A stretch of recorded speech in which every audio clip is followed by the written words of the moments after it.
by the Montana Television Network. Montana This Morning continues on Montana's News Leader.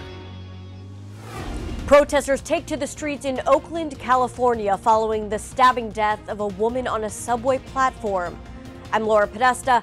I'll have details on the suspect who is now in police custody.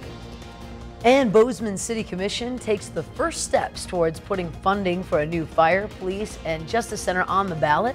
Coming up, how much the new facility would cost city taxpayers. Happy Tuesday, Southwest Montana. Chet Lehman, Missy O'Malley with you here. Matt Elwell has our forecast in a moment. Our top story this half hour.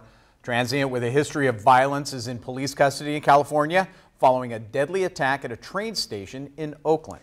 CBS's news correspondent Laura Podesta reports on the capture of that suspect. 27-year-old John Lee Cowell was arrested last night aboard a Bay Area rapid transit train, not far from where police say he fatally slashed 18-year-old Nia Wilson on a subway platform and also stabbed her sister. We don't have any facts that suggest he's connected with any white supremacist group.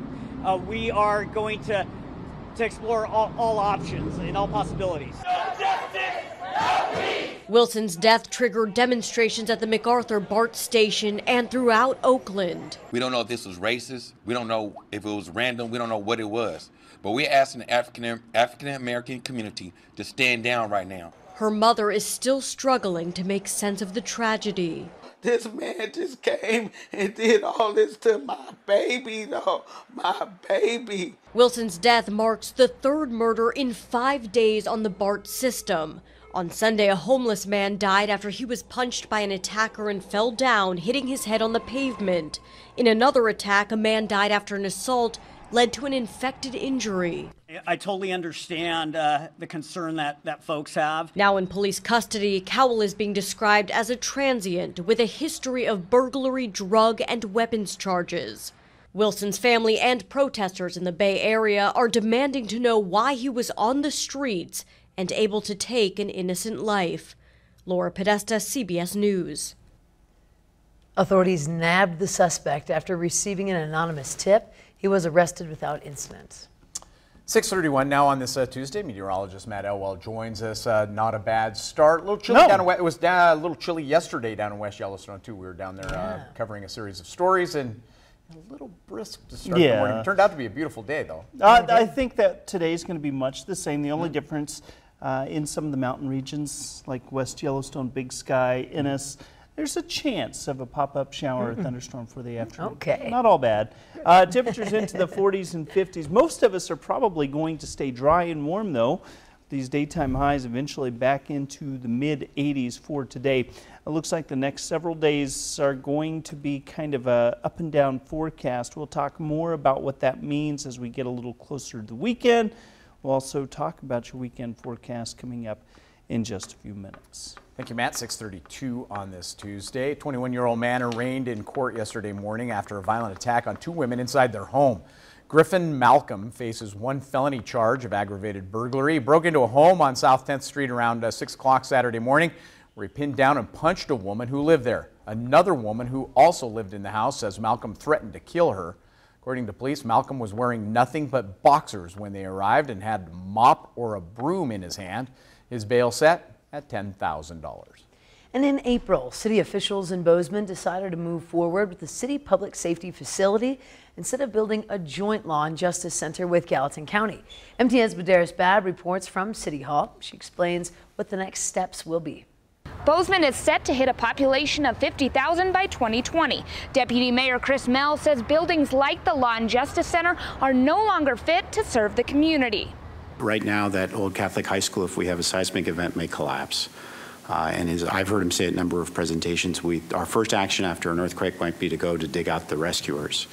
And so when you're rescuing the rescuers for the first day, that's not a great proposition. Commissioner Jeff Krause says the fact that police officers have to change in bathrooms due to lack of space is unacceptable. Imagine leaving your police department that sees an unseemly side of Bozeman anyway, leaving them to change their clothes and leave their civilian clothes in the toilets. And, you know, if I could summarize this in a nutshell, it would be, isn't it time that we got the cops out of the toilets? I mean, it is. That is a rhetorical question. Commissioners plan to do this by asking taxpayers to pay for a $37 million public safety center on city-owned property located on the corner of Oak and Rouse. It would house 4 city departments: police, fire, municipal courts, and victim services. We're asking for a lot of money here, $100 a year. We need to show them that this is their best deal, and I firmly believe this is the city taxpayers' best deal, because you will get the benefit of all the efficiencies. Commissioners have now taken the next step and approved the bond language, which will end up on the November 6th ballot. In Bozeman, Medeiros Babb, MTN News. The cost to get this issue on the ballot is $8,000, which will come from the budget that was approved in June.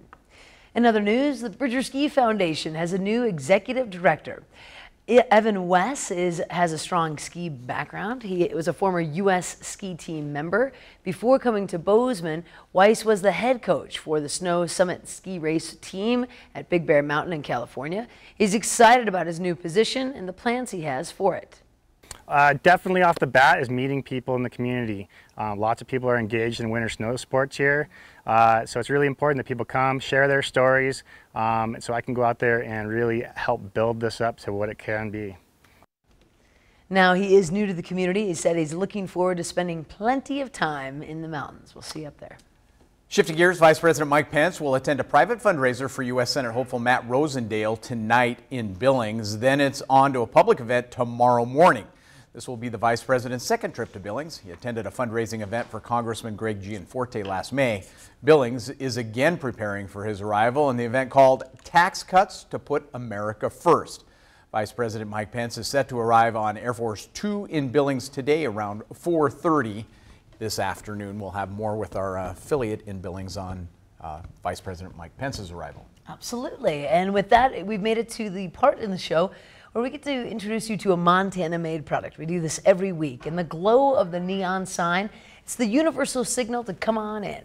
But neon is becoming a thing of the past, which is why people like Andrew Thompson of Art Signs are working to ensure the craft doesn't fade. MTN's Samantha Harrelson has more in this week's Montana Made. You gotta get the feel for it. Cut my fingers a couple times too. It's a long and involved process. Every day's different.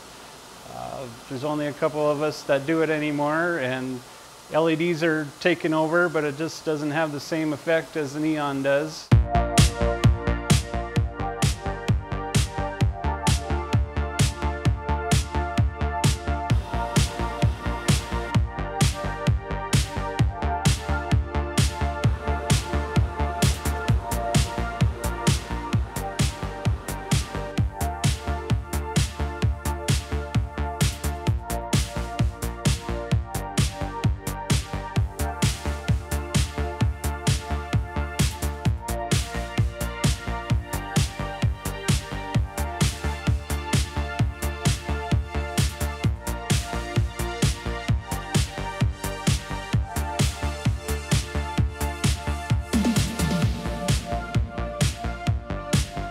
Takes practice.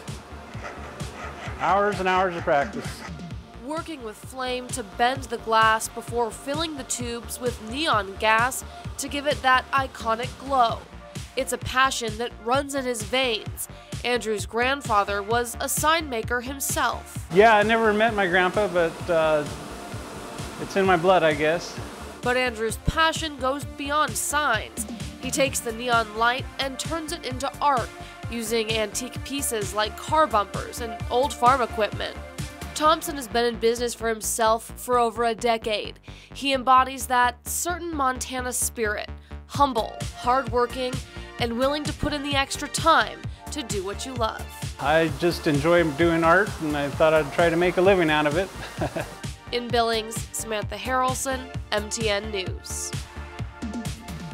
Samantha tells us Thompson already looking for new antique pieces to work with. If you have something or want a custom piece made, you can contact Andrew at artsignsanddesigns.com. We're going to take a quick break. Here's what's coming up later on Montana This Morning. This is what the Maple Fire burn scar looks like from 2016. What's the chance that something like this could happen again this year? I'm John Shearer. Coming up, we'll tell you what the fire managers in the park are saying.